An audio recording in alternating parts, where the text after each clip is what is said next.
Sebelum ceritanya dimulai, silakan tulis di kolom komentar dari daerah mana saja teman-teman yang menonton cerita ini. Dan jangan lupa like dan subscribe, agar channel Cerita Ar bisa terus berkembang dan mempersembahkan cerita yang terbaik. Angin sore berembus lembut menyapu halaman kecil di depan rumah Sulis yang sederhana. Di bawah pohon jambu yang rimbun, Sulis duduk sambil melipat pakaian. Senyumnya tipis namun tulus. Seolah kelelahan dari pagi sampai sore tak mengurangi rasa syukurnya menjalani peran sebagai istri. Rumah mungil itu tak mewah, tapi Sulis menjaga setiap sudutnya agar tetap bersih dan rapi. Suaminya, Andi, baru saja pulang kerja. Lelaki itu tinggi, tampan, dan terlihat necis dengan seragam kantornya. Sejak awal menikah, Andi memang menjadi kebanggaan Sulis. Lelaki berpendidikan tinggi, bekerja di perusahaan swasta besar, dan datang dari keluarga berada. Di mata Sulis, Andi adalah anugerah, dan ia rela menempatkan dirinya selalu selangkah di belakang suaminya, sebagai bentuk hormat dan cinta. "Sudah makan, Mas?" tanya Sulis sambil mengambil tas kerja Andi dan meletakkannya di kursi. Andi mengangguk, meski tanpa senyum. "Di kantor tadi ada rapat, dapat konsumsi." Sulis tersenyum lagi, meski hatinya sedikit mengernyit. Beberapa waktu terakhir, Andi memang mulai berubah. Tak lagi banyak bicara. Tak lagi mencium keningnya saat berangkat kerja. Tapi Sulis tak pernah mau buru-buru menyimpulkan. Mungkin hanya lelah. Mungkin tekanan kerja. Ia berusaha menjadi istri yang pengertian. Setelah mandi, Andi duduk di ruang tamu. Sulis datang membawa segelas teh hangat dan camilan kesukaan suaminya. Pisang goreng buatan sendiri. "Ini kesukaan Mas Andi," ucapnya pelan. Andi hanya melirik, tak menyentuh camilan itu. Matanya justru sibuk menatap layar ponsel. Sulis menunduk. Ia menelan kekecewaannya sendirian. Beberapa bulan terakhir, mereka tinggal di rumah orang tua Andi.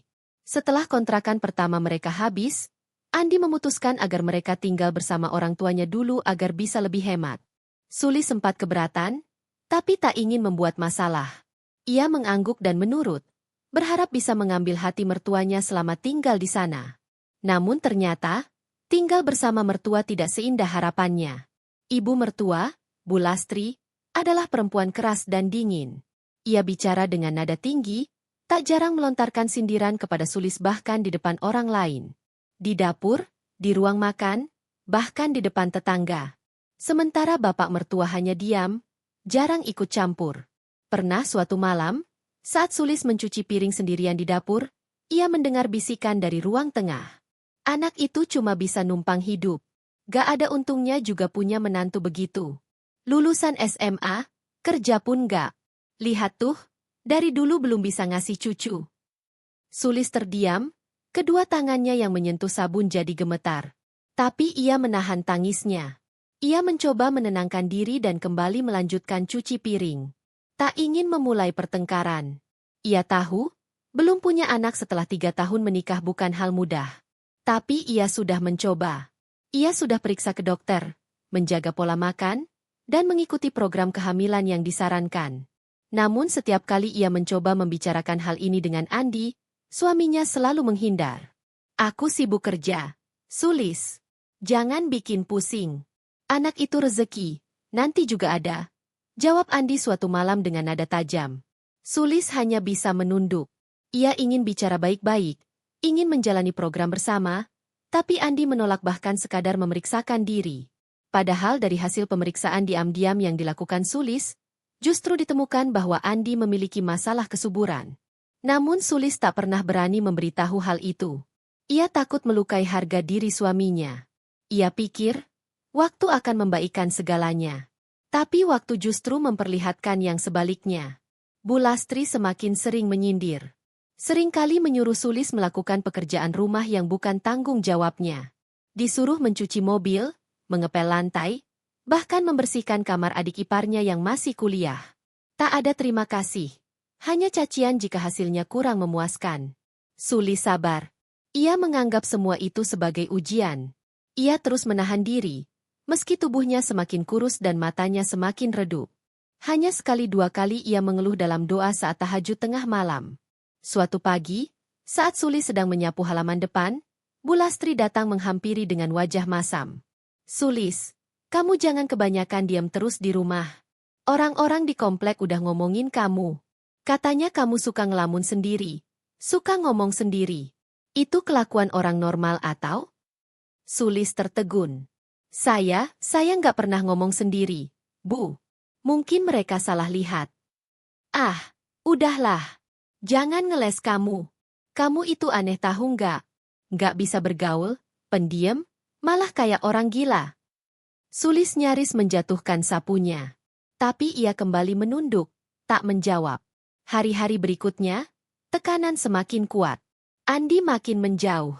Sulis sering bangun di pagi hari dan mendapati tempat tidur suaminya kosong. Katanya lembur. Katanya rapat. Tapi Sulis tahu, jam 2 pagi bukan waktu pulang kantor biasa. Pernah, ia coba menelepon. Tapi ponsel Andi mati. Dan ketika ia tanya, Andi malah membentaknya. Kamu curiga sama aku? Kamu pikir aku kayak kamu yang kerjaannya cuma duduk diam ngelamun? Sulis terdiam. Kata-kata itu lebih tajam dari pisau. Beberapa malam kemudian, Sulis merasa tubuhnya demam. Ia lemas, menggigil. Ia mencoba meminta tolong ke Bu Lastri, tapi sang mertua hanya berkata, minum air putih aja. Gitu aja manja. Sulis tetap bangun pagi keesokan harinya dan tetap memasak untuk Andi. Tapi suaminya hanya melihatnya sekilas dan berkata, kamu mandi dulu deh. Mukamu pucat. Serem. Kayak mayat hidup. Ucapan itu menusuk. Tapi Sulis tetap tersenyum kecil. Malamnya, Sulis duduk di kamar, menulis di buku hariannya. Ia menuliskan semua keluh kesahnya. Semua rasa sepi yang ia telan diam-diam. Tiba-tiba pintu kamar dibuka keras-keras. Andi masuk dengan marah, menggenggam buku harian itu di tangannya. Ini apa? Hah? Kamu nulis semua ini? Kamu nulis aku kasar? Kamu nulis aku bohong? Sulis terkejut, wajahnya pucat. Ia tidak menyangka Andi membaca isi pribadinya. Itu cuma catatan perasaan saya aja, Mas. Andi menatapnya tajam. Kamu sakit jiwa ya? Nulis-nulis begini seolah kamu korban.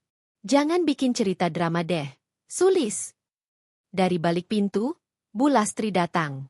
Tuh kan, aku bilang juga apa? Dia itu gak waras. Suka ngomong sendiri, suka nulis hal-hal aneh. Bawa aja dia ke rumah sakit. Jangan-jangan dia gila beneran. Sulis terduduk. Dadanya sesak. Kepalanya seperti berputar. Tangannya bergetar. Namun yang paling menyakitkan, ia tahu mereka akan benar-benar melakukannya. Mereka akan membawa dia ke psikiater. Mereka akan mengatakan dia gila. Dan yang lebih menyakitkan, mereka akan membuatnya terlihat seperti benar-benar tidak waras di depan orang lain. Dan di tengah rasa sakit itu, Sulis hanya bisa mengucap lirih dalam hati, aku belum gila. Tapi kalian membuatku perlahan menuju ke sana. Sulis mengunci diri di kamar malam itu. Ia tak menangis. Ia tak teriak. Ia hanya memandangi langit-langit kamar sambil menggenggam tasbih kecil peninggalan ibunya. Jantungnya berdebar. Pikirannya kacau. Tapi dalam hatinya, ada satu suara yang mulai muncul. Jika kalian ingin membuatku tampak gila, suatu hari nanti aku akan tunjukkan bagaimana sakitnya jika kalian sendiri yang benar-benar menjadi gila. Sulis terbangun pagi itu dengan kepala yang berat. Matanya sembab, tubuhnya lemas, dan hatinya lebih kosong dari sebelumnya. Semalaman ia tidak tidur. Ia hanya duduk diam di sudut kamar, memeluk lutut, dan merenungkan semua yang terjadi. Suaminya sendiri yang menuduhnya gila. Mertuanya tak lagi menganggapnya manusia. Rumah yang seharusnya jadi tempat istirahat justru menjadi sumber luka batin yang tak ada hentinya. Pagi itu, langkah kaki Bu Lastri terdengar menuju dapur. Suaranya terdengar mengeluh seperti biasa, memarahi pembantu karena telat menanak nasi, lalu beralih menyalahkan Sulis yang belum keluar kamar. Sulis mendengar itu semua dari balik pintu. Ia ingin tetap diam. Tapi kemudian terdengar suara Andi yang meninggi. Sulis, cepat keluar. Mau terus tiduran aja kerjaannya? Nggak usah pura-pura lemes. Sulis menarik napas panjang. Ia bangkit dengan perlahan dan membuka pintu. Rambutnya masih kusut, wajahnya pucat, tapi ia berusaha menegakkan tubuhnya seperti biasa. Saya nggak tidur semalam, Mas, ucapnya pelan. Andi melirik tajam. Jangan banyak alasan. Kamu tuh bukan lagi jadi pasien rumah sakit. Kerjaan rumah banyak. Mama juga kesel ngeliat kamu ngelamun terus. Serem tahu gak? Bu Lastri ikut menimpali dari dapur. Udah jelas, tuh anak nggak beres. Orang normal nggak suka ngomong sendiri sambil senyum-senyum. Kamu tuh serem. Sulis. Mau anakku jadi gila juga karena ngeliat kelakuan kamu tiap hari. Sulis tidak membantah. Ia hanya menunduk dan berjalan pelan menuju dapur. Tangannya gemetar saat ia mengambil sayuran dari kulkas. Mencoba mengalihkan pikirannya dengan memasak seperti biasa. Tapi hatinya sudah lelah. Ia sadar, apapun yang ia lakukan akan selalu salah di mata mereka. Setelah sarapan selesai dan Andi berangkat kerja tanpa berpamitan, Sulis kembali ke kamarnya. Ia tak bisa menangis. Matanya terlalu kering untuk mengeluarkan air mata lagi. Ia melihat bayangan wajahnya di cermin. Kulitnya mulai pucat. Mata cekung. Bibir kering. Apa aku memang sudah berubah? Bisiknya pada diri sendiri. Namun sebelum ia bisa merenung lebih dalam, ponselnya berdering. Sebuah pesan masuk dari nomor tak dikenal. Halo, Bu Sulis. Saya dari Klinik Psikologi Sejahtera. Kami menerima pengajuan jadwal konsultasi dari Bapak Andi. Diharapkan Ibu bisa hadir untuk sesi pertama besok pukul 10 pagi. Terima kasih. Pesan itu membuat jantungnya berhenti sejenak. Ia menggenggam ponsel itu erat-erat. Tangannya bergetar hebat. Jadi benar, Andi membawanya ke psikolog. Ia benar-benar ingin mencatatkan Sulis sebagai orang yang mengalami gangguan jiwa. Sulis menatap dinding kamar kosong. Dunia seolah berhenti. Tapi di balik rasa takut dan hancur itu, ada bara yang mulai menyala. Bara yang pelan-pelan memanaskan dadanya, mengubah kesedihan menjadi kemarahan. Bukan marah membabi buta, tapi amarah yang diam-diam membentuk rencana. Ia tahu ia harus bertahan. Ia tahu ia tidak bisa melawan mereka sekarang. Tapi ia berjanji, suatu hari nanti, mereka akan merasakan apa yang ia alami. Tidak dengan cara membentak, tidak dengan cara menghancurkan secara fisik, tapi dengan cara yang jauh lebih dalam, menjatuhkan harga diri dan kewarasan mereka perlahan-lahan. Keesokan harinya, Sulis datang ke klinik itu dengan Andi. Ia berpakaian sopan, menyisir rambut rapi, dan berbicara tenang. Di ruang tunggu, Andi sibuk mengisi formulir dan berbicara kepada petugas dengan semangat, seolah tak sabar menunjukkan kepada dunia bahwa istrinya memang memiliki masalah mental. Saat giliran tiba, Sulis duduk di hadapan seorang psikolog perempuan berusia sekitar 40 tahunan bernama Dr. Marsha. Wajahnya ramah, penuh pengertian. Saya ingin dengar langsung dari Ibu Sulis. Apa yang membuat Anda merasa tidak nyaman akhir-akhir ini? Tanya Dr. Marsha lembut. Sulis menatapnya. Kemudian ia menjawab pelan, saya dipaksa datang ke sini karena saya dianggap gila. Padahal saya hanya kesepian. Mata Dr. Marsha menajam. Apa Anda merasa depresi? Kalau saya bilang iya, mereka akan bilang saya memang gila. Kalau saya bilang tidak, mereka tetap bilang saya aneh. Jadi saya tidak tahu, Dok. Jawab Sulis, suaranya nyaris lirih. Dr. Marsha mulai mengajukan pertanyaan lebih dalam. Sulis menjawab semuanya dengan tenang, jujur, dan logis. Ia menjelaskan situasinya, menceritakan kehidupannya dengan hati-hati, namun cukup membuat dokter menangkap sesuatu yang berbeda dari laporan suaminya. Sesi pertama selesai, dan saat Sulis keluar dari ruangan, ia melihat Andi yang duduk sambil memainkan ponsel. Ia tidak menoleh sedikit pun. Malam harinya, Sulis menulis kembali di buku hariannya. Tapi kali ini tidak tentang kesedihan. Ia mulai mencatat semua kejadian dengan detail. Tanggal, jam, apa yang dikatakan, siapa saksinya, bahkan ekspresi wajah. Ia mulai membentuk arsip. Ia mulai menciptakan senjata. Hari demi hari berlalu. Andi semakin menunjukkan perubahan. Ia jarang pulang tepat waktu. Sering pergi tanpa kabar. Dan Bu Lastri mulai memanas-manasi dengan kalimat-kalimat busuk. Saya tahu Andi sudah capek sama kamu. Gak ada suami yang tahan punya istri kayak kamu. Mending cerai aja. Kamu tuh bukan istri yang layak. Sulis. Sulis hanya diam, sambil mencatat di pikirannya. Ia tak membalas. Tapi ia mulai merekam. Di sakunya, kini selalu ada perekam suara kecil.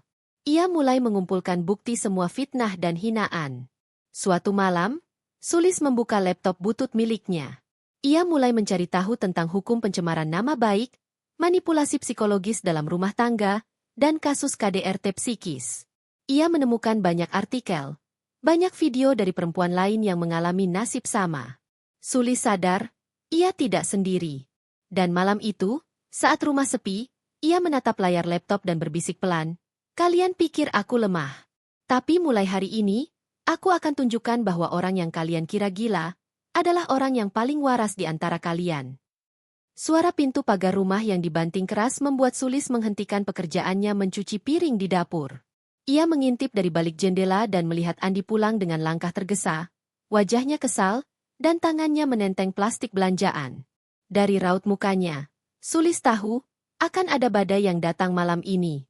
Tak sampai 5 menit, suara langkah kaki Andi terdengar menghentak-hentak menuju dapur. Sulis buru-buru membasuh tangannya dan berdiri tegak. "Kenapa kamu gak masak ayam rica yang aku minta kemarin? Sudah aku bilang kan?" bentak Andi begitu sampai di hadapan Sulis. Sulis menunduk, matanya menghindari tatapan Andi yang membara. "Ayamnya habis di pasar tadi pagi, Mas. Saya udah keliling 2 tempat. Tapi saya masak sup daging. Ada tahu goreng juga. Tadi saya pikir Mas butuh yang lebih hangat karena pulang malam dan..." Andi menghentakkan plastik belanjaan ke meja dapur dengan suara keras. "Jangan banyak alasan, Sulis. Selalu aja kamu ngeluh. Gak becus jadi istri. Susah amat sih disuruh masak doang." Sulis menggigit bibirnya. Ia menahan air mata yang menggenang. Napasnya bergetar. Suara dari ruang tengah ikut menyambar, suara Bu Lastri yang memang tidak pernah jauh dari api konflik. "Udah, dari dulu aku bilang, cewek kampung begini tuh gak bisa diandalkan. Kamu aja yang terlalu baik, mau-maunya sabar ngadepin perempuan sakit jiwa begitu." Andi tertawa sinis.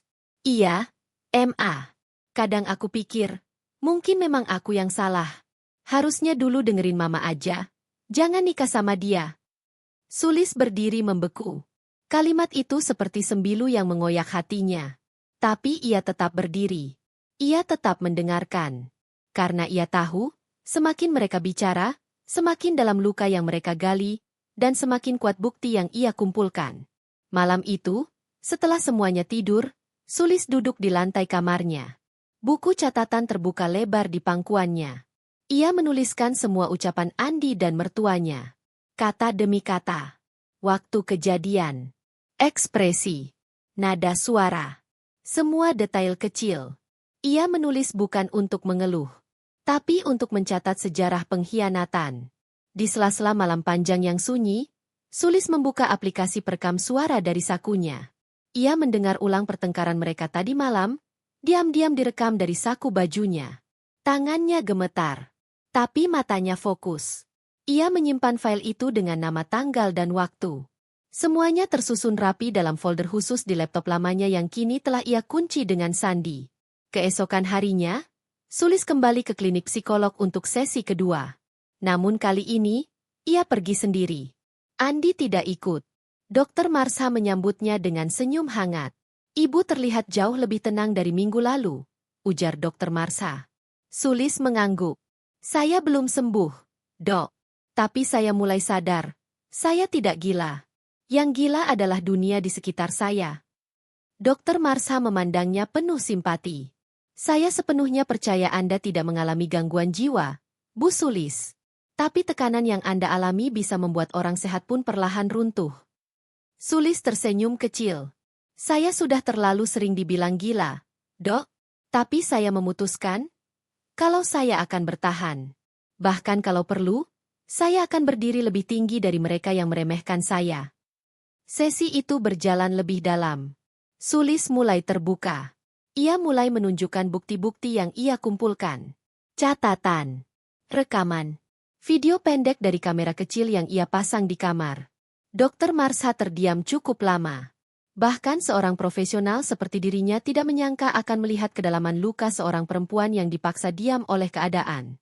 "Kalau suatu saat Anda butuh saksi ahli untuk menjelaskan kondisi Anda, Saya bersedia berdiri bersama Anda, ucap Dokter Marsha serius. Mata Sulis memanas. Tapi ia menahan air matanya.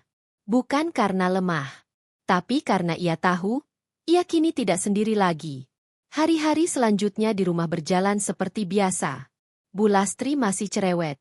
Andi makin sering menghilang. Tapi Sulis tidak lagi gemetar. Ia mulai bertindak seperti biasa, namun dengan mata yang jernih dan telinga yang waspada. Ia mulai merekam semuanya.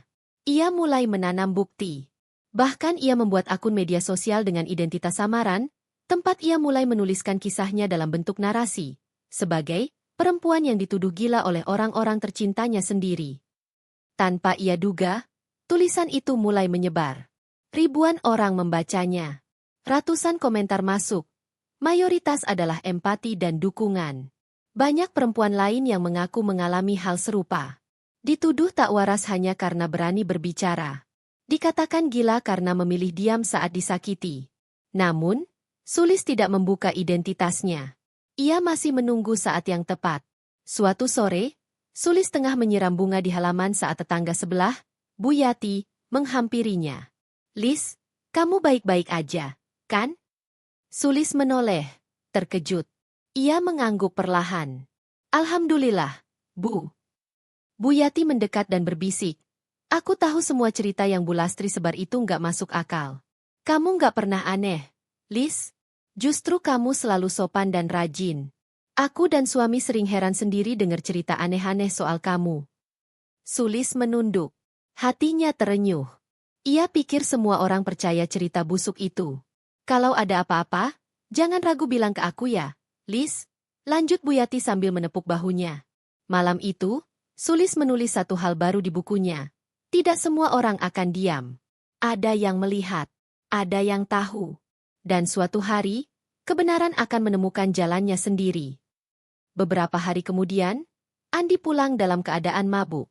Sesuatu yang belum pernah terjadi sebelumnya. Ia masuk rumah dalam keadaan sempoyongan dan langsung menjatuhkan tubuhnya di sofa. Bu Lastri panik, tapi bukannya merawat, ia justru mengomel. Kamu kenapa? Pulang bawa malu aja. Udah jadi suami orang, kelakuan kayak anak SMA. Andi hanya tertawa. Tawa yang aneh, menyeramkan. Matanya merah. Mulutnya menggumam. Aku capek, MA. Aku capek sama Sulis. Dia bukan perempuan normal.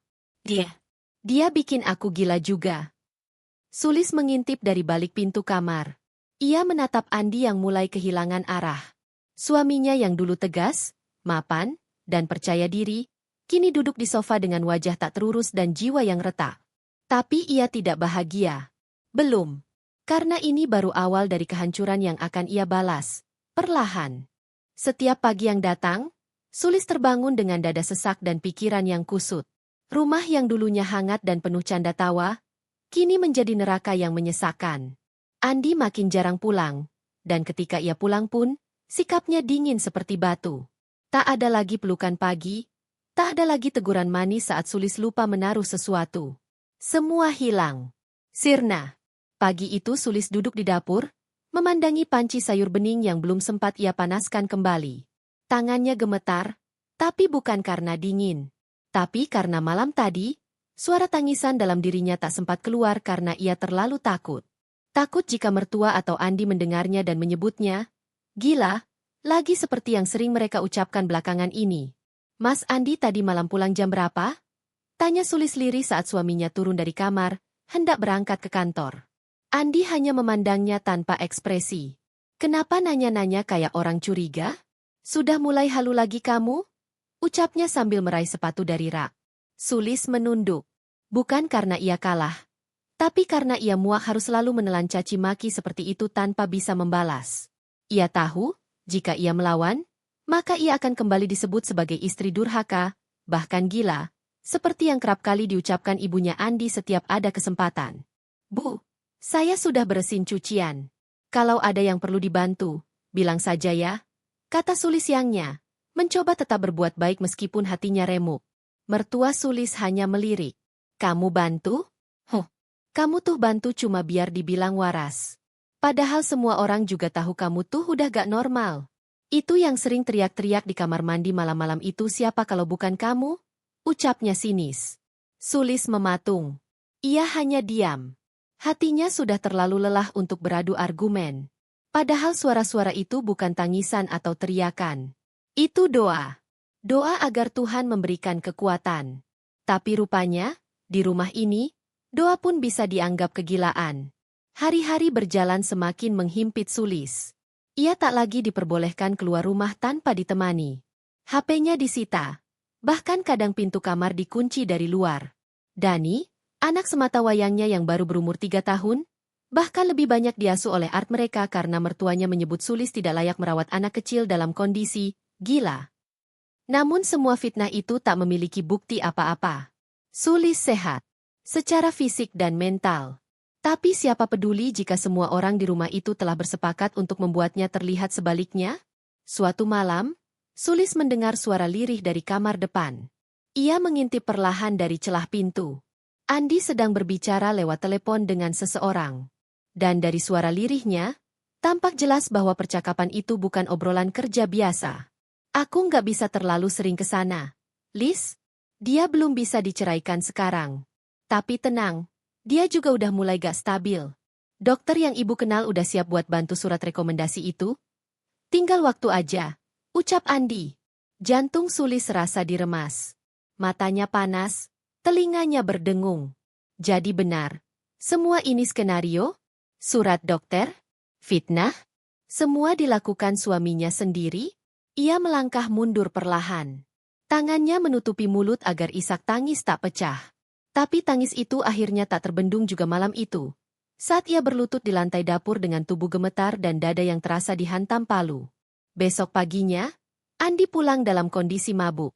Ini pertama kalinya Sulis melihatnya pulang seburuk itu. Ia tak menyangka, suami yang dulu dikenal taat dan lembut, bisa berubah secepat ini. Apa kamu mabuk, Mas? Tanya Sulis hati-hati. Andi menoleh dengan mata merah. Kamu jangan sok suci. Kamu tuh orang gila yang harusnya dibawa ke rumah sakit jiwa. Kamu tuh bukan istri. Kamu tuh beban. Andi membanting vas bunga di dekat meja makan. Suara pecahannya membuat Dani yang sedang tidur, terbangun dan menangis kencang. Sulis mencoba menenangkan Dani sambil menahan gemetar tubuhnya. Ia menatap Andi dengan luka yang tak lagi bisa disembunyikan. Aku tahu semuanya, Mas. Aku tahu kamu kerjasama dengan ibumu buat menjatuhkan aku. Aku tahu kamu mau aku diceraikan dan dibuang seperti sampah. Ucap Sulis dengan suara pelan tapi tegas. Andi tertawa miring. Oh, kamu tahu? Bagus. Biar kamu gak kaget kalau besok dokter datang dan nyatakan kamu gak waras. Suratnya udah jadi. Sulis memeluk Dani erat-erat. Anak itu menjadi satu-satunya alasan ia masih bisa berdiri hingga saat ini. Malam itu ia tak tidur. Ia hanya menatap Dani yang tertidur di pelukannya. Dengan mata merah dan hati penuh dendam yang perlahan mulai menyala. Jika mereka pikir ia akan menyerah, mereka salah besar. Keesokan harinya, benar saja. Seorang pria berpakaian rapi datang ke rumah dengan mengaku sebagai psikiater. Ia membawa map biru berisi surat-surat dan rekam data medis yang entah bagaimana bisa tercipta tanpa sepengetahuan Sulis. Kami dihubungi oleh keluarga ibu, dan katanya ada beberapa perilaku aneh yang butuh penanganan. Ucap pria itu sopan namun tajam. Sulis menatapnya tajam. Saya tidak pernah ke klinik manapun. Dan jika surat ini dibuat tanpa pemeriksaan, itu berarti pemalsuan. Mertuanya berdiri dari kursi. Kamu jangan banyak bicara. Kami keluarga inti. Kami tahu yang terbaik buat kamu. Kamu itu sudah sering bicara sendiri. Menangis di kamar mandi, teriak-teriak. Itu namanya berdoa, Bu. Apa sekarang orang yang berdoa disebut gila? Andi menahan tangan ibunya agar tak memukul Sulis. Tapi tatapan mata Andi justru lebih menyakitkan dari tamparan. Tatapan jijik, muak, dan sama sekali tidak menyisakan cinta di dalamnya. Sulis menatap mereka satu-satu. Wajah-wajah yang dulu ia sayangi, kini menjadi wajah-wajah pengkhianat yang layak diludahi. Ia tahu, sudah waktunya untuk menyusun langkah. Jika mereka ingin membuatnya gila, maka ia akan membuat mereka benar-benar gila. Tapi bukan karena rekayasa seperti yang mereka lakukan padanya. tapi karena rasa bersalah dan penyesalan yang akan ia tanam dalam-dalam di hati mereka. Hari itu, ia menulis di kertas kecil yang disembunyikan di balik bantal. Jika aku menghilang, kalian tahu ini bukan karena aku gila, tapi karena kalian yang terlalu keji. Fitri duduk sendiri di ruang kerjanya, tangan kirinya memegang cangkir kopi yang sejak tadi sudah tak lagi hangat. Matanya menatap layar komputer, tapi pikirannya entah melayang kemana. Semalaman ia tak bisa tidur. Bayangan Haikal dan Tante Meli bercengkerama mesra di acara keluarga masih menghantuinya. Rasa malu, kecewa, dan marah berbaur menjadi satu, menyesakkan dadanya. Tapi yang paling menyakitkan adalah fakta bahwa selama ini ia dibohongi oleh dua orang yang paling ia percayai. Ketukan di pintu memecah lamunannya. Fitri menoleh. "Bu, Pak Denny dari Divisi Hukum sudah menunggu di ruang rapat," ujar sekretarisnya singkat. Fitri mengangguk. Ia bangkit, merapikan sedikit jas kerjanya, lalu melangkah keluar dengan tenang. Namun dalam hatinya, badai emosi masih terus bergolak. Di ruang rapat, Denny sudah siap dengan berkas-berkas. Begitu Fitri masuk, ia berdiri dan memberi hormat. "Selamat pagi, Bu Fitri." Fitri membalas sapaan itu dengan anggukan. "Kita mulai saja, Den. Aku ingin tahu sejauh mana proses hukum pemecatan Haikal dan Meli. Dan juga proses penarikan aset yang atas namanya." Denny membuka map coklat dan menyodorkan beberapa dokumen. "Semua sudah diproses, Bu. Tindakan mereka tergolong pelanggaran etika dan kontrak kerja. Karena itu, kita bisa pecat secara sepihak tanpa pesangon. Untuk aset-aset, rumah dan mobil yang dipakai Haikal sudah dikembalikan. Rekening atas nama Bu Fitri yang pernah digunakan Haikal dan Meli juga telah dibekukan dan ditarik kembali ke perusahaan." Fitri membaca sekilas lembaran-lembaran di hadapannya. Ia tersenyum tipis. "Bagus. Pastikan tidak ada satupun yang tersisa. Aku tidak ingin uangku dipakai untuk memanjakan pengkhianat." Denny mengangguk serius. "Baik, Bu." Setelah rapat selesai, Fitri kembali ke ruangannya. Baru saja duduk, handphonenya bergetar. Nama di layar membuat dadanya bergetar. "Mama." Fitri sempat ragu, tapi akhirnya mengangkat. "Halo, Ma." "Fitri." "Nak, Mama mau ngomong. Tapi tolong jangan matikan dulu. Mama mohon." Suara sang ibu terdengar lirih dan sedikit gemetar. Fitri menghela napas panjang. "Silakan, Ma. Aku dengar." "Maafkan Mama, Nak. Mama benar-benar tidak tahu kalau Meli dan Haikal ada hubungan khusus. Mama kira mereka cuma partner kerja biasa. Mama benar-benar tidak tahu apa-apa." Fitri terdiam sejenak, menahan emosi yang kembali membuncah. "Tapi Mama tahu mereka datang ke acara keluarga bersama, kan? Dan Mama membiarkan mereka tampil berdua seolah-olah mereka pasangan. Di depan aku. Di depan semua orang. Mama, malu. Fitri. Mama pikir kamu dan Haikal sedang bertengkar saja. Mama tidak tahu kalau mereka sudah sejauh itu. Mama salah. Mama akui itu. Tapi Mama tidak pernah mendukung mereka. Nak, tolong percaya." Fitri menggigit bibir bawahnya. Ia ingin marah, ingin meluapkan semuanya. Tapi ia tahu, tidak akan ada gunanya sekarang. "Baik, Ma. Aku percaya Mama tidak tahu. Tapi mulai sekarang, tolong jangan ikut campur dalam urusan rumah tanggaku. Aku harus berdiri sendiri. Mama tidak perlu merasa bersalah. Tapi tolong, jangan biarkan mereka muncul lagi di hidupku. Itu saja yang aku minta." Terdengar isak pelan dari seberang telepon. "Iya, Nak. Mama janji." Percakapan berakhir. Fitri menatap langit-langit kantornya, dadanya sesak. Ia merasa letih luar biasa. Namun ia tahu dirinya harus tetap tegar. Dunia tidak akan berhenti hanya karena ia disakiti. Ia harus bangkit. Untuk dirinya sendiri. Hari demi hari berlalu. Fitri mulai kembali aktif menjalankan perusahaan. Ia terjun langsung ke beberapa proyek besar dan mengambil alih kendali penuh di departemen yang sebelumnya dipegang oleh Haikal dan Meli. Para karyawan mulai merasa kehadiran Fitri sebagai CEO yang tegas dan karismatik. Nama Fitri makin diperhitungkan di dunia bisnis. Media pun mulai mengangkat kisahnya. Wanita muda, cantik, cerdas, ditipu oleh suami dan tante sendiri. tapi berhasil membalik keadaan dan memimpin perusahaannya ke puncak. Namun di balik semua keberhasilan itu, Fitri tetap menyimpan luka. Luka yang belum sembuh. Kadang di malam hari, ia masih terbangun karena mimpi buruk. Kadang saat sedang sendiri, ia masih menangis diam-diam. Suatu siang, saat ia sedang berada di ruang kerja, sekretarisnya kembali mengetuk pintu. "Bu, ada tamu. Namanya Haikal." Fitri langsung menegang. "Suruh dia pulang." "Dia memaksa masuk, Bu. Satpam sudah coba cegah, tapi dia bersikeras. Sekarang dia ada di lobi." Fitri menghela napas. "Baik, suruh dia tunggu di ruang tamu. Aku akan temui." Ia melangkah dengan dada berdegup keras. Sesampainya di ruang tamu, Haikal sedang duduk, wajahnya lusuh, rambut acak-acakan, matanya sembab. Ia langsung berdiri saat melihat Fitri. "Fitri, aku mohon, beri aku kesempatan bicara." Fitri berdiri di hadapannya, tanpa duduk. "Bicara cepat. Aku hanya punya 5 menit." Haikal tampak menunduk. "Aku tahu aku salah. Aku hancur, Fit. Setelah kau pecat, semua orang menjauhiku. Meli pun meninggalkanku. Dia hanya main-main. Sekarang aku nggak punya siapa-siapa. Aku nyesel, aku bodoh, aku mohon." Haikal jatuh berlutut, menangis. Fitri tetap berdiri tegak. "Haikal, aku mencintaimu sepenuh hati. Aku mempercayaimu. Tapi kau hancurkan semuanya. Kau bawa perempuan lain ke acara keluarga. Kau permalukan aku di depan semua orang. Kau hianati bukan hanya pernikahan kita, tapi juga rasa hormatku padamu.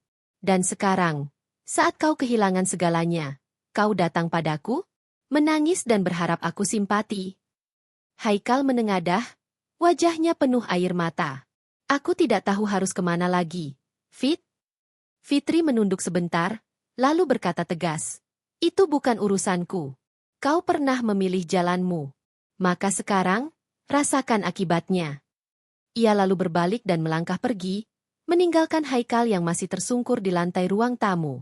Satpam datang dan menggiringnya keluar dengan sopan namun tegas. Malam itu, Fitri duduk di balkon apartemennya yang menghadap kota. Lampu-lampu gemerlapan di kejauhan tak mampu menenangkan hatinya. Ia tahu, perjuangannya belum selesai. Tapi setidaknya, satu demi satu, ia telah membuktikan pada dunia bahwa dirinya bukan wanita lemah. Bahwa dirinya bisa bangkit, bahkan dari luka terdalam sekalipun. Dan entah bagaimana, dari dalam lubuk hatinya yang paling dalam, perlahan ia mulai memaafkan. Bukan untuk Haikal, bukan untuk Meli, tapi untuk dirinya sendiri. Agar ia bisa melangkah lebih ringan menuju masa depan yang jauh lebih indah. 3 hari sudah berlalu sejak aku memasuki ruang kantor dengan mengenakan identitas asliku. Semua mata terbelalak, semua mulut bungkam. Mereka yang selama ini mencibir, kini menunduk. Aku hanya diam, berjalan pelan menuju ruang direktur utama, kursi yang selama ini sengaja kutinggalkan untuk menguji siapa saja yang setia dan siapa saja yang bermain tikam dari belakang. Haikal dan Tante Rini tak muncul di kantor sejak hari itu. Katanya sakit. "Luh, baru kali ini aku melihat 2 manusia yang begitu sehat secara fisik namun begitu hancur secara batin hanya karena kenyataan kecil. Bahwa perempuan yang selama ini mereka rendahkan ternyata adalah pemilik tempat mereka menggantungkan hidup. Aku tak mencarinya. Aku tidak butuh klarifikasi dari pengkhianat. Aku hanya ingin mereka tenggelam dalam ketakutan akan karma yang pelan-pelan sedang kubentuk. Aku tidak gegabah. Aku tidak ingin membalas dengan emosi. Aku ingin mereka mengerti bahwa diamku lebih tajam dari kemarahan, dan senyumku lebih menyakitkan dari tamparan. Pagi itu aku kembali masuk kantor dengan tampilan yang lebih sederhana dari biasanya. Rok panjang hitam, kemeja putih biasa, tanpa make-up tebal, tanpa perhiasan. Tapi semua orang tetap memandangku dengan hormat. Aura kekuasaan tak pernah berasal dari penampilan, melainkan dari ketegasan dan sikap yang tak bisa dibeli. "Bu Fitri." Suara Rika, sekretarisku yang baru, terdengar lirih saat ia masuk ke ruanganku. "Ada tamu menunggu di ruang tunggu utama. Katanya penting, dan tidak akan pergi sebelum bertemu dengan ibu." Aku tak menjawab. Hanya menatapnya sesaat sebelum kembali menandatangani dokumen-dokumen yang menumpuk di meja. Rika masih berdiri menunggu instruksi. Aku tahu siapa tamu itu. Bahkan dari aroma yang sempat tercium samar tadi saat pintu dibuka, aku tahu siapa yang datang. Biarkan dia menunggu, ucapku datar. Setengah jam lagi suruh dia masuk. Biar dia tahu rasanya jadi orang yang tidak dihargai. Rika mengangguk pelan sebelum pergi. Aku menghela napas panjang. Luka itu masih ada. Perih itu masih membekas. Tapi aku tidak boleh menunjukkannya. Aku sudah memilih untuk berdiri di atas luka, bukan tenggelam di dalamnya. Setengah jam berlalu, pintu ruanganku terbuka. Rika masuk sambil membawa seseorang. Pria itu berdiri di belakangnya. Hel. Wajahnya kusut. Matanya sembab. Bajunya tak serapi biasanya. Aku tak melihat dasi yang dulu selalu ia banggakan sebagai simbol profesionalisme. Yang kulihat hanya sisa-sisa harga diri yang nyaris hancur. Silakan duduk, kataku tanpa menatapnya. Haikal duduk dengan gugup. Tangannya mengepal. Suaranya gemetar saat akhirnya membuka pembicaraan. Fit aku datang bukan untuk minta maaf. Karena aku tahu, permintaan maafku tidak akan cukup. Tapi setidaknya, biarkan aku menjelaskan semuanya. Aku menatapnya pelan. Aku ingin mendengar alasan konyol macam apa lagi yang akan ia ucapkan. Aku ingin melihat wajahnya saat ia berusaha membenarkan kesalahan yang tak bisa dibenarkan. Rini, dia bukan siapa-siapa buatku. Semua itu terjadi karena aku merasa kehilangan kamu, Fit. Kamu berubah setelah jadi direktur utama. Kamu jadi dingin. Kamu jadi sibuk. Kamu terlalu kuat. Aku merasa tersisih. Dan Rini, dia datang saat aku lemah. Aku tersenyum miring. Jadi sekarang dia menyalahkanku atas perselingkuhannya? Jadi, karena aku kuat, kamu merasa berhak lemah dengan perempuan lain? Tanyaku pelan. Haikal menunduk. Tangannya mengepal. Tapi ia tidak menjawab. Aku tidak pernah meninggalkanmu, Haikal. Lanjutku. Aku sibuk bukan untuk diriku. Aku membangun ini semua juga untuk kita. Tapi kamu terlalu buta untuk melihat itu. Kamu terlalu bodoh untuk membedakan mana cinta dan mana pelarian. Air matanya mulai jatuh. Tapi aku tak tersentuh. Air mata pengkhianat tidak pernah layak untuk dikasihani. Fit, aku sudah putus dengan Rini. Aku sudah keluar dari rumah. Aku tinggal di kos kecil sekarang. Semua orang menjauhiku. Bahkan keluargaku sendiri. Tolong, Fit, aku cuma minta satu kesempatan terakhir. Aku siap bekerja dari nol lagi. Asal bisa di dekatmu.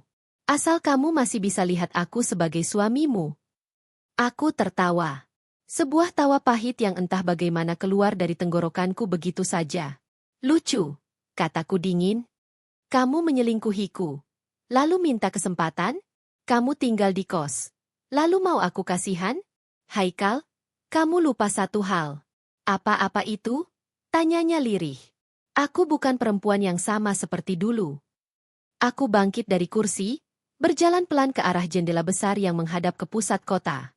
Mobil-mobil lalu lalang, langit biru cerah. Aku menatap dunia yang selama ini kugapai dengan penuh perjuangan.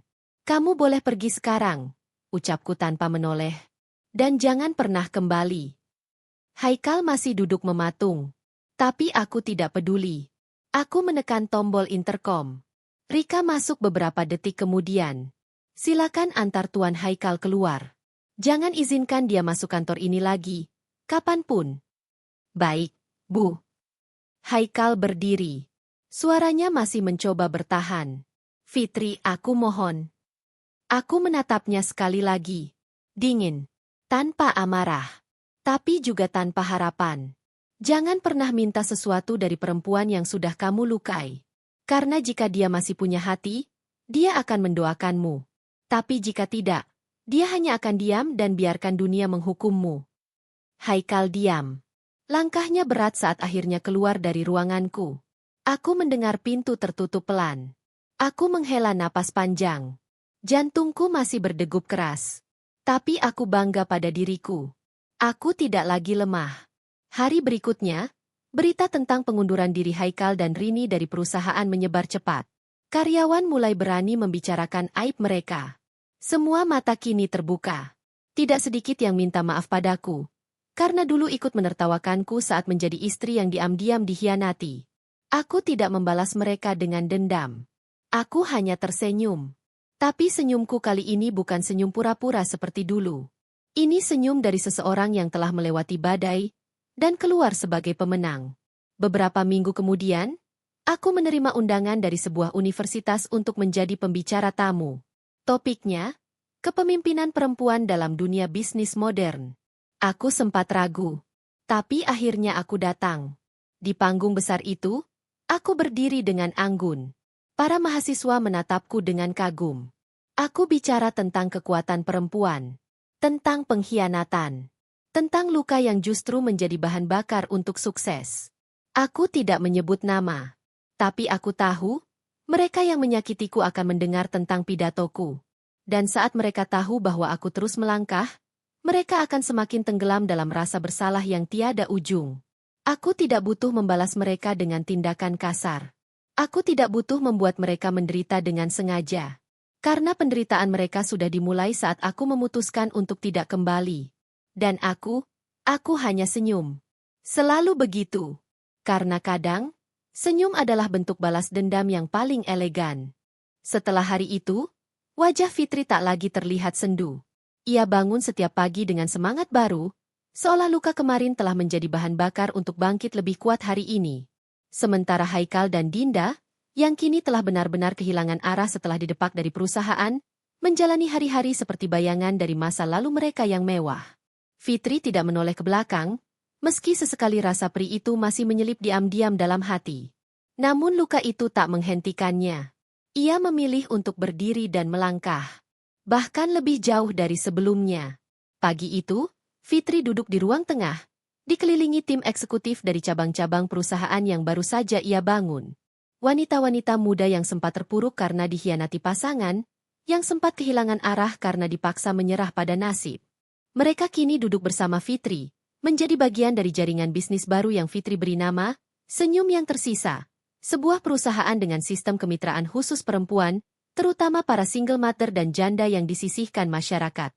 Salah satu wanita yang kini duduk di samping Fitri adalah Liana. Dulunya mantan TKW yang pulang ke tanah air hanya untuk mendapati rumah tangganya hancur. Kini ia menjadi kepala pemasaran digital di salah satu cabang utama di Bandung. Tangannya gemetar saat Fitri menunjuk padanya dan berkata bahwa ia akan menjadi kepala regional wilayah Barat. Terima kasih, Bu Fitri. Saya nggak tahu harus ngomong apa lagi selain, terima kasih karena sudah percaya sama saya. Karena sudah lihat saya bukan dari luka saya, tapi dari potensi saya. Ucap Liana dengan suara tercekat, menahan air mata haru. Fitri hanya mengangguk. Ia tahu, perasaan itu. Perasaan menjadi, tak dipandang. Diremehkan hanya karena status, atau luka, atau masa lalu. Dan ia tidak akan membiarkan hal itu terjadi pada perempuan lain. Tidak lagi. Namun saat semua itu tumbuh dan mengakar kuat, kabar dari luar datang seperti angin malam yang dingin, diam-diam menusuk. Salah satu pegawainya melaporkan bahwa Haikal dan Dinda kini bekerja di sebuah tempat kecil di pinggiran kota, menjadi sales untuk produk kesehatan MLM. Mereka tinggal di sebuah rumah kontrakan sempit, berusaha bertahan hidup dari utang-utang yang menumpuk dan pelanggan yang tak kunjung lunas membayar. Apa ibu mau kami bantu proses hukum terhadap mereka soal pemalsuan dokumen internal dulu? Tanya Farah, salah satu pengacara internal perusahaannya. Fitri diam sesaat. Ia menutup map laporan itu, lalu menatap mata Farah dengan tenang. Tidak. Mereka sudah cukup tersiksa dengan kebodohan mereka sendiri. Namun hidup tidak berhenti bergerak. Saat satu bab ditutup, bab lain terus terbuka.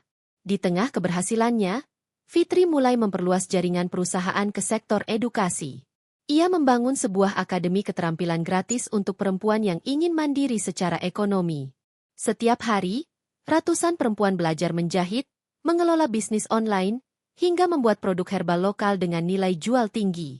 Fitri percaya, pemberdayaan bukan hanya tentang memberi bantuan, tapi memberi ilmu yang bisa mereka pakai seumur hidup.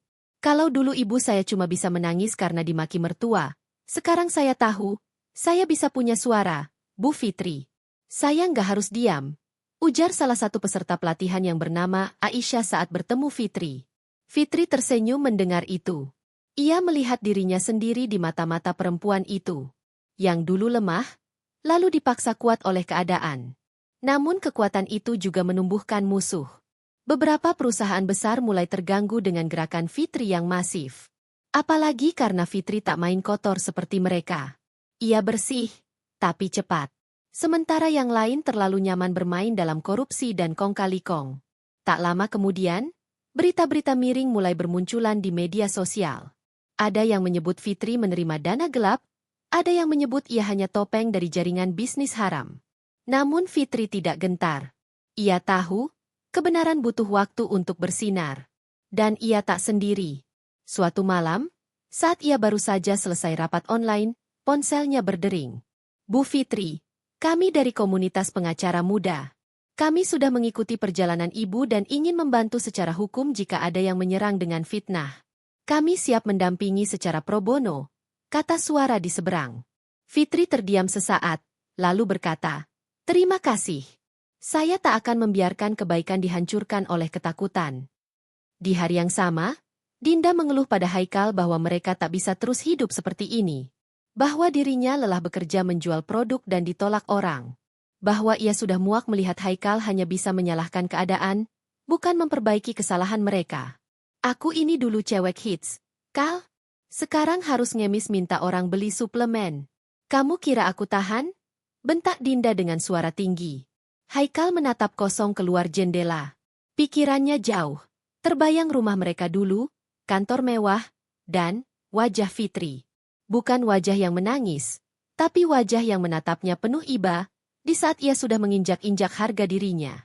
Ia mendengar suara Dinda terus mengomel, tapi tak lagi masuk di kepalanya. Ia tahu, semua ini adalah akibat dari pilihannya sendiri. Dan tak ada jalan kembali. Sementara itu, Fitri menginjakan kaki di gedung baru yang akan menjadi pusat pelatihan terbesar di Jawa Tengah. Saat ia berdiri di depan gerbang, disambut oleh anak-anak kecil dan ibu-ibu dari kampung sekitar, matanya memerah. Bukan karena sedih, tapi karena bahagia. Ia ingat saat dulu dirinya berdiri di depan rumah sakit dengan tangis, ditinggal suami yang justru bersama tante sendiri, membawa rasa malu dan kehinaan. Kini ia berdiri dengan derajat baru. Bukan karena balas dendam, tapi karena bangkit. Malamnya, ia duduk sendiri di balkon rumahnya. Angin berembus pelan, membawa aroma melati dari taman. Ia mengangkat cangkir teh hangatnya, menyesap perlahan, lalu menutup mata. Damai. Ia tidak membutuhkan permintaan maaf. Tidak membutuhkan pembalasan. Karena pembalasan terbaik adalah saat luka tak lagi menyakitkan. Saat ia tak lagi berharap mereka menderita. Karena hatinya sudah cukup penuh dengan rasa syukur. Dan jauh di ujung kota, di rumah kontrakan sempit dan lembab, Haikal akhirnya menangis. Bukan karena Dinda pergi meninggalkannya setelah pertengkaran besar tadi siang. Tapi karena ia sadar, kehilangan terbesar dalam hidupnya bukanlah rumah, jabatan, atau mobil mewah. Melainkan perempuan yang dulu ia sakiti, yang kini berdiri jauh di atas dirinya. Dengan cara paling mulia, tidak menginjak, tapi mengabaikan. Fitri duduk sendirian di balkon lantai atas rumah mewahnya. Angin malam yang lembut menyentuh wajahnya, membawa serta aroma hujan yang baru saja reda. Tangannya menggenggam cangkir teh hangat. Namun matanya kosong menatap langit yang suram. Beberapa minggu terakhir telah menjadi luka yang sulit dijahit kembali. Bekas pengkhianatan Haikal dan sang tante masih membekas seperti bara di dalam dada. Namun bukan itu yang membuat Fitri begitu diam malam itu. Ia tengah memikirkan satu keputusan besar. Apakah ia akan benar-benar memaafkan dan mengabaikan semua? Atau melangkah lebih jauh dalam balas dendam yang perlahan membakar dirinya dari dalam? Suara langkah kaki pelan terdengar dari arah belakang. Sekretaris pribadinya, Iqbal, datang membawa setumpuk berkas sambil berhati-hati memanggil namanya. "Bu Fitri, maaf mengganggu. Ini berkas peralihan saham dari divisi properti milik Haikal. Sudah resmi semuanya beralih atas nama ibu." Fitri menoleh perlahan, mengangguk. "Letakkan saja di meja." "Terima kasih, Bal." Iqbal diam sejenak, tampak ragu. "Bu, Haikal sempat datang tadi siang. Ia memohon untuk bertemu. Saya tolak sesuai instruksi ibu. Tapi dia tampak sangat kacau." Fitri tersenyum miring. "Sudah seharusnya. Kau tak perlu merasa iba padanya. Kau lihat sendiri apa yang dia lakukan padaku." Iqbal mengangguk pelan dan pergi tanpa berkata apa-apa lagi. Setelah sendirian kembali, Fitri berdiri dan menatap jauh ke halaman depan. Di sanalah dulu Haikal berdiri, memohon-mohon maaf. Di sanalah air mata yang dulu dia abaikan kini berbalik menghujani wajah lelaki itu sendiri. Tapi malam ini, tidak ada lagi air mata. Tidak untuk Fitri. Keesokan paginya, Fitri melangkah masuk ke ruang meeting utama di kantor pusat perusahaannya. Puluhan karyawan berdiri dan menyambutnya dengan hormat. Di hadapan semua orang, Fitri berdiri tegak dan mulai berbicara. Mulai hari ini, semua struktur manajemen akan dirombak. Tidak akan ada ruang bagi para pengkhianat dan penjilat. Kita akan mulai bersih-bersih. Siapapun yang terlibat dengan Haikal secara bisnis, silakan angkat kaki. Beberapa wajah pucat seketika. Salah satunya adalah Clara, mantan tangan kanan Haikal yang dulu dengan sombong merendahkan Fitri saat ia datang ke kantor setelah perceraiannya. Kini, wajah Clara pias. Ia berdiri terbata-bata. Bu, saya hanya menjalankan perintah. Fitri menatapnya dingin. Dan kamu melakukannya tanpa berpikir. Keputusanmu menertawakan dan mempermalukan saya adalah keputusan yang akan kau sesali seumur hidup. Security, antar dia keluar sekarang juga. Tangis Clara pecah di ruang rapat. Beberapa karyawan lainnya saling bertatapan, takut dan segan. Fitri telah berubah. Ia bukan lagi wanita lemah yang hanya menangis karena diselingkuhi. Ia adalah CEO yang mampu menjatuhkan siapa saja yang berani meremehkannya. Hari itu berjalan penuh ketegangan. 3 kepala divisi dicopot, 1 departemen dibubarkan, dan Haikal secara resmi dinyatakan tidak punya wewenang sedikitpun atas perusahaan. Ia hanya seorang bekas suami yang kini bahkan tidak tahu harus tinggal di mana. Mobil, apartemen, hingga kartu kredit semuanya telah ditarik. Sore harinya, Fitri memutuskan untuk mengunjungi rumah keluarga sang tante, Winda. Wanita itu kini tinggal di rumah kontrakan kecil di pinggiran kota bersama Haikal. Begitu mobil Fitri berhenti di depan rumah sempit itu, beberapa tetangga yang mengenalnya mulai berbisik-bisik. Winda keluar dengan daster kusam dan rambut berantakan. Ia terkejut melihat mobil Fitri dan langsung menyuruh Haikal keluar dari dalam. Lelaki itu keluar dengan mata bengkak dan wajah kusam. Ia tak lagi terlihat seperti dulu, pria gagah penuh percaya diri. Kini ia hanya bayangan dari dirinya yang dulu. Kau datang untuk menghina kami lagi? Suara Winda ketus dan kasar. Fitri turun dari mobil tanpa ekspresi. Ia menyerahkan 1 map coklat pada Winda. Itu surat pengosongan rumah. Lahan ini milik salah satu anak perusahaan saya yang baru saya akuisisi. Kalian punya waktu 2 hari untuk angkat kaki. Haikal maju, gemetar. Fitri, cukup. Aku mohon. Fitri menatapnya dengan tatapan menusuk. Cukup? Ketika aku memohon padamu di hari ulang tahun kita, kau tertawa bersama tanteku. Sekarang kalian hanya menuai hasil dari apa yang kalian tanam. Winda membuka map itu dengan tangan gemetar. Kau tidak bisa melakukan ini. Aku sudah melakukannya, jawab Fitri singkat sebelum berbalik menuju mobil. Haikal terduduk di tanah. Tangisnya pecah. Ia memukul-mukul tanah dan memohon. Tapi tak ada lagi simpati dari Fitri. Malam itu, hujan turun deras. Winda dan Haikal terduduk di dalam rumah yang dingin dan bocor.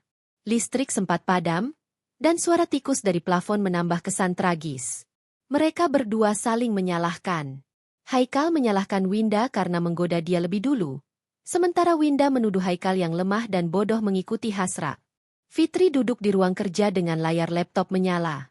Di layar, sebuah laporan keuangan menunjukkan perkembangan perusahaan yang meningkat drastis sejak ia ambil alih penuh. Ia menarik napas panjang. Aku tidak membalas dendam. Aku hanya mengambil kembali semua yang menjadi hakku. Hari-hari berikutnya, Fitri semakin dikenal. Ia menjadi pembicara di berbagai forum bisnis, diundang ke televisi, dan diulas oleh media sebagai wanita tangguh yang bangkit dari pengkhianatan. Banyak wanita mengirim surat padanya, mengaku terinspirasi. Ia merasa hidupnya kini bukan hanya untuk dirinya sendiri, tapi untuk banyak perempuan lain yang pernah direndahkan seperti dirinya. Namun, di satu sisi, rasa hampa masih mengintai. Di malam-malam tertentu, ia masih terbangun dengan mata berkaca. Bukan karena rindu pada Haikal, tapi karena luka itu tetap terasa, meski ia telah berdiri tegak di atas kemenangannya. Suatu malam, ia kembali ke rumah neneknya di desa. Tempat itu tenang, jauh dari kebisingan kota. Ia duduk di serambi rumah tua, mengenang masa kecilnya. Di sampingnya, duduk seorang pria tua, Pak Karyo, tetangga lama yang sangat bijak.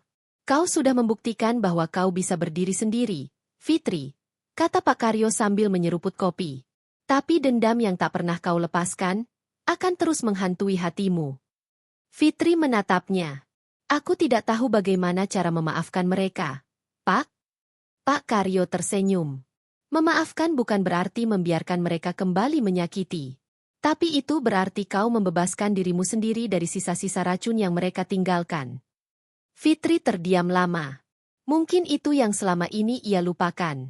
Bahwa menang pun bisa tetap terasa kosong jika ia masih menyimpan bara dalam dadanya. Pagi harinya, Fitri bangun dengan perasaan sedikit lebih ringan. Ia menulis sepucuk surat. Bukan surat balasan, bukan juga surat permintaan. Tapi surat yang ia kirimkan kepada dirinya sendiri. Surat tentang bagaimana ia ingin menjalani sisa hidupnya. Dengan damai. Tanpa beban. Namun bukan berarti ia akan melupakan. Fitri berdiri di depan gerbang rumah megah itu. Rumah yang dahulu ia bangun bersama suaminya, kini tampak asing. Di balik pagar besi, terdengar suara tawa perempuan yang sangat ia kenal. Maya, wanita yang dulu menumpang tinggal beberapa hari di rumahnya karena mengaku diusir keluarganya. Wanita yang kini menjadi istri sah suaminya. Dan dari arah taman, terlihat anak kandung Fitri sendiri sedang berlari, memanggil Maya dengan sebutan, Mama. Fitri menahan napas. Jantungnya seperti diremas. Semua yang pernah ia bangun, semua yang ia titipkan, kini menjadi milik orang lain. Bahkan anaknya sendiri tidak mengenalinya lagi. Ia melangkah mundur. Tubuhnya lunglai. Tapi bukan Fitri jika ia menyerah sekarang.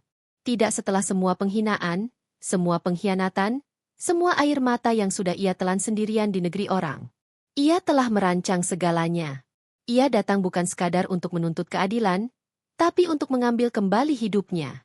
2 hari setelah kejadian itu, Fitri mendatangi kantor notaris. Ia membawa semua dokumen yang dulu pernah ia simpan. Akta rumah, bukti transfer cicilan, surat kepemilikan mobil, serta dokumen pernikahannya dengan Andri. Di hadapan notaris, ia meminta semuanya diperiksa. Tapi Bu Fitri, kata notaris dengan hati-hati, selama ibu di luar negeri, suami ibu telah membuat perjanjian pengalihan kepemilikan kepada istri barunya. Kami tidak bisa mengubah itu tanpa pembuktian bahwa ada unsur penipuan atau pemalsuan tanda tangan. Fitri menghela napas panjang. Saya sudah duga ini. Tanda tangan saya dipalsukan, kan? Dugaan itu bisa dibuktikan lewat laboratorium forensik. Tapi prosesnya panjang. Tidak apa. Saya akan tempuh jalur hukum kalau perlu. Fitri keluar dari kantor notaris dengan tekad membara. Sambil berjalan, ia membuka ponselnya dan menelpon pengacara yang dulu pernah ia bantu di Hong Kong. Kebetulan sekarang membuka firma hukum di Jakarta. Mbak Fitri? Suara di seberang terdengar terkejut. Saya kira Mbak masih di luar negeri. Saya sudah pulang, Mbak Rini. Dan saya butuh bantuanmu. Aku ingin tuntut suamiku. Rini tak banyak tanya. Ia langsung membuat janji temu dan 2 hari kemudian, mereka sudah duduk di ruang konsultasi. Di meja, Fitri meletakkan semua dokumen dan bukti-bukti. Termasuk bukti transfer yang selama ini ia kirim dari Hong Kong untuk kebutuhan rumah, sekolah anak, dan cicilan. Ini kuat sekali, Mbak. Kita bisa gugat perdata sekaligus pidana. Apalagi kalau ada pemalsuan tanda tangan. Aku tidak hanya ingin hartaku kembali, Mbak. Aku juga ingin anakku. Aku ingin hidupku kembali. Baik. Saya akan bantu semaksimal mungkin. Minggu-minggu berikutnya diisi Fitri dengan pertemuan pengacara, sidang pra-peradilan, dan pengurusan laboratorium forensik tanda tangan. Sementara itu, kabar tentang kedatangannya sudah menyebar di lingkungan lama. Tetangga-tetangga yang dulu diam, kini mulai menghubunginya secara diam-diam. Saya minta maaf, Bu Fitri, kata salah satu tetangganya, Bu Lastri, saat mereka bertemu di warung. Saya tahu Maya itu perempuan licik. Tapi waktu itu kami nggak bisa berbuat banyak. Suami ibu galak sekali. Tak apa, Bu. Saya juga tidak minta pembelaan. Saya hanya minta satu. Jadi saksi kalau memang pernah lihat sesuatu yang aneh. Bu Lastri mengangguk. Saya lihat sendiri, beberapa kali Maya tanda tangan dokumen sambil pura-pura jadi ibu. Fitri mencatat semua itu. Di kepalanya, satu persatu puzzle mulai tersusun. Maya dan Andri bukan hanya menjalin cinta gelap, tapi juga berkomplot menguras semua hasil keringatnya. Hari sidang pertama pun tiba. Ruang sidang dipenuhi tatapan. Maya dan Andri datang dengan percaya diri, menggandeng anak yang dulu Fitri lahirkan dengan penuh perjuangan. Sementara Fitri berdiri sendiri, hanya ditemani Rini dan tumpukan dokumen. Hakim memulai persidangan. Satu persatu bukti dibuka. Saksi dihadirkan. Suasana mulai memanas ketika hakim menanyakan soal surat peralihan kepemilikan rumah dan mobil. Apakah benar ini tanda tangan Anda, Ibu Fitri? Tidak, Yang Mulia. Saya tidak pernah menandatangani itu. Laboratorium forensik akhirnya menguatkan pernyataannya. Tanda tangan itu palsu. Andri mulai gelisah. Maya menggenggam tangan suaminya erat. Tapi sorot matanya tak bisa menyembunyikan ketegangan. Anak mereka, anak yang dulu adalah milik Fitri, menatap Fitri dari kejauhan dengan kebingungan. Beberapa minggu kemudian, putusan hakim akhirnya dibacakan. Pemalsuan tanda tangan terbukti. Hak kepemilikan rumah dan mobil dikembalikan kepada Fitri. Hak asuh anak juga dikembalikan padanya karena terbukti Andri telah melakukan penelantaran dan penipuan. Di luar ruang sidang, Maya histeris. Ia menarik-narik lengan Andri. Gara-gara kamu. Aku bilang jangan buru-buru urus surat-surat. Sekarang semuanya diambil dia.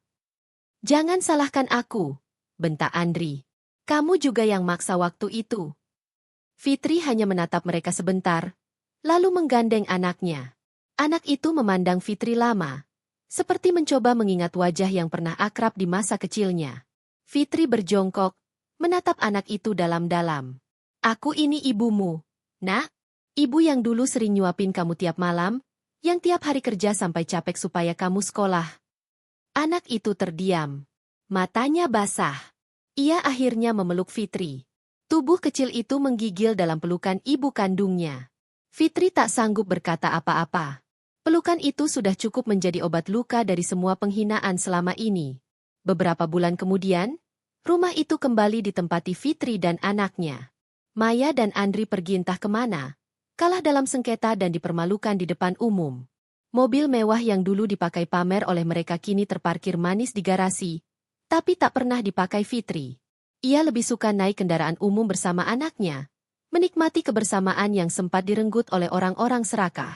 Suatu sore, saat mereka duduk di taman depan rumah, anaknya bertanya, "Bu, kenapa ayah dan tante Maya dulu jahat ke ibu?" Fitri tersenyum tipis.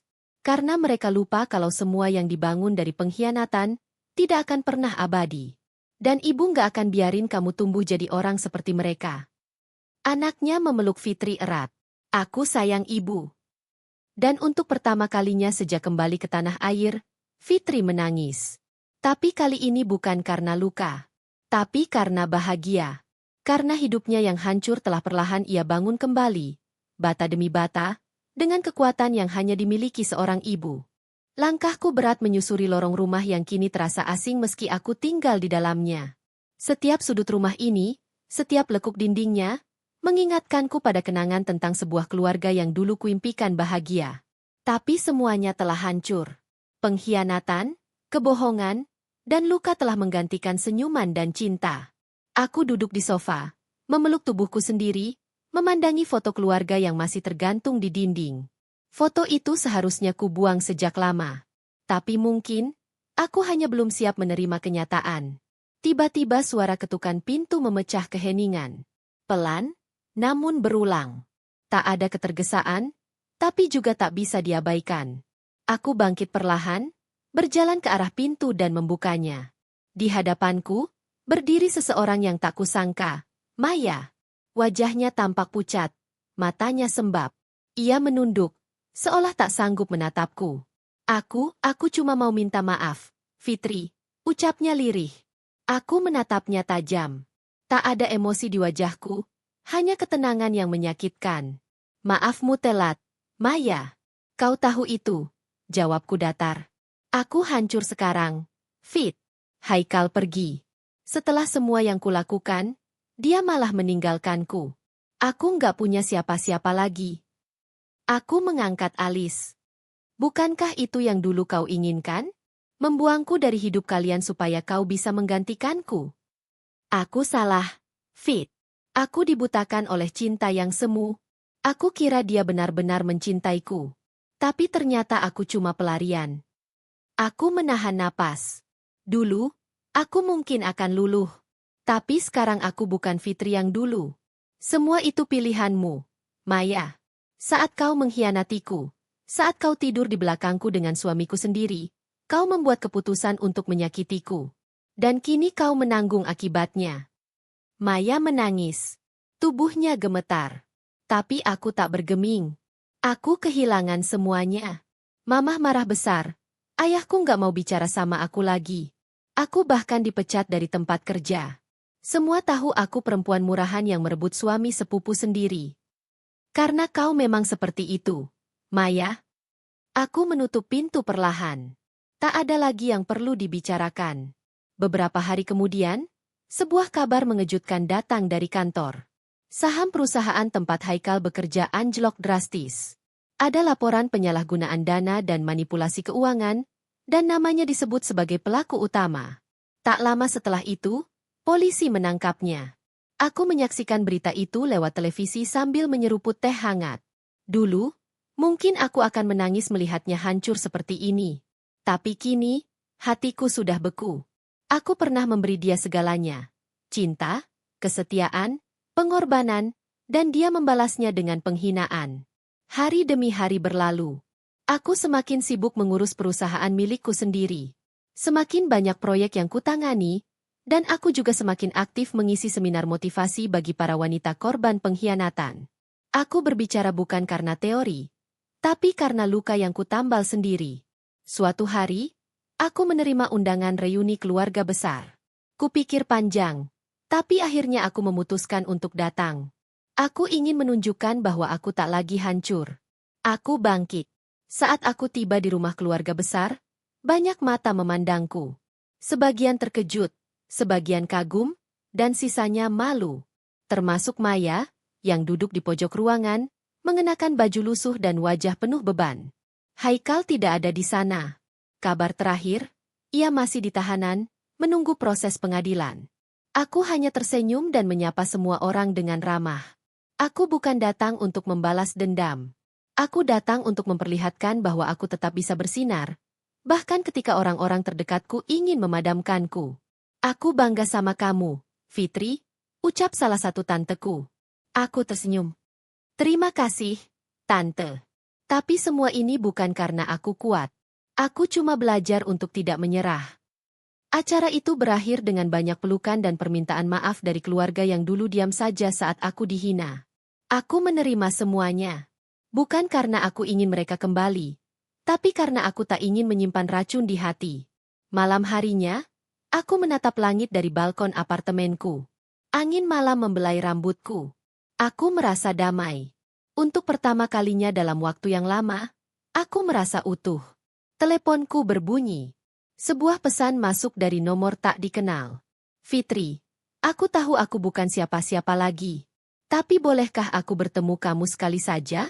Aku hanya ingin minta maaf. Haikal. Aku menatap layar itu lama. Lalu kuletakkan ponselku di meja, tanpa membalas. Beberapa luka tak perlu ditengok kembali.